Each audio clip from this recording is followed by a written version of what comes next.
Hi, and welcome back to another episode of Young Finances TV. I am Letitia, and today I'm talking about my student loan story.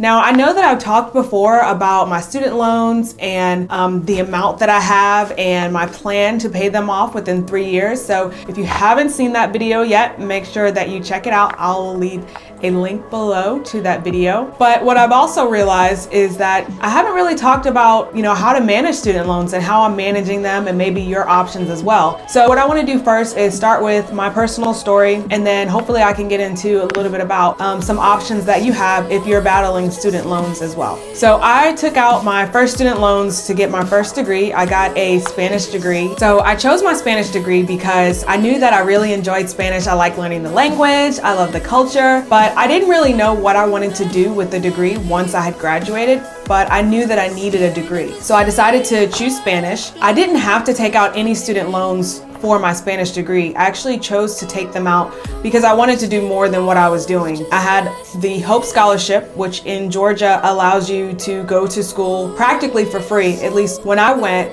the Hope Scholarship covered all of my tuition and it gave me a $300 book allowance. And I also had a couple of scholarships from the high school that I went to, from some of the activities that I was in. Not a whole lot, like I think one was maybe $1,000 and the other one was $500. So I got some extra money, so there was no reason for me to take out student loans. But once I realized that I was able to take out student loans, I decided to go ahead and take some out. I also took out loans to live on campus as well, which I needed to do because I was away from home. I didn't go to a school that was close to home. So I did need those loans to live on campus. And then that one semester, I realized that I didn't like this college and I just wanted to go back home.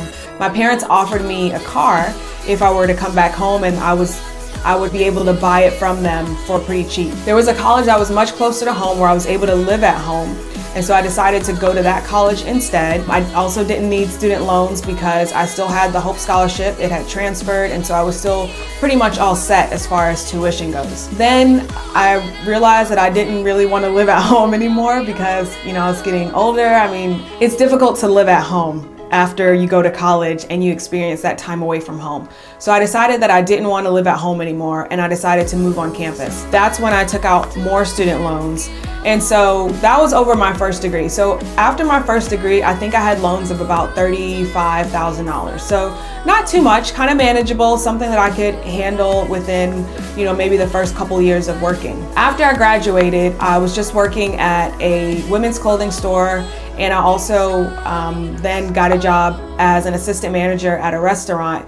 And I realized that I wasn't making enough money. I wasn't earning what I wanted to earn. I wasn't even working. I wasn't using my degree. And so I realized that I needed to go back to school. So that's when I decided to go back to school. At this point, I had already graduated. I no longer was eligible for the Hope Scholarship because it's only for your first degree. I had to take out loans in order to go back to school. I decided to take out loans as well to live on campus again because I really wanted to have that, the college experience, and I had to live somewhere anyway. I took another $25,000-$30,000 out the second time in order to get my second degree, which I got a degree in finance. It was one of the best decisions I've ever made because now I have all this knowledge to help you guys as well as help myself and just learn how to manage money better. It definitely was a great decision. I was able to get a great job paying very well, and I just had a higher income earning potential. So if you're considering going back to school because it's something that's going to allow you to earn more money and you have to take out loans for it, you have to kind of make sure you consider the pros and cons. If I had to take out $100,000 to go back to school, I probably wouldn't have done it. But since I knew that I didn't have to take out any loans to go back to school and I really only needed, maybe $10,000 a year, and I was able to finish it up within 2 years, and it didn't seem like that much. I knew that once I got out of school, I would be able to pay them off pretty quickly. So that's how I got up to my $65,000 of student loan debt. And like I said, I have a video on how I plan to pay it off within 3 years. I also have an update video showing where I am after year one. And I guess after this year, I'll have a year two update video, which is gonna look a little bit different than last year's video.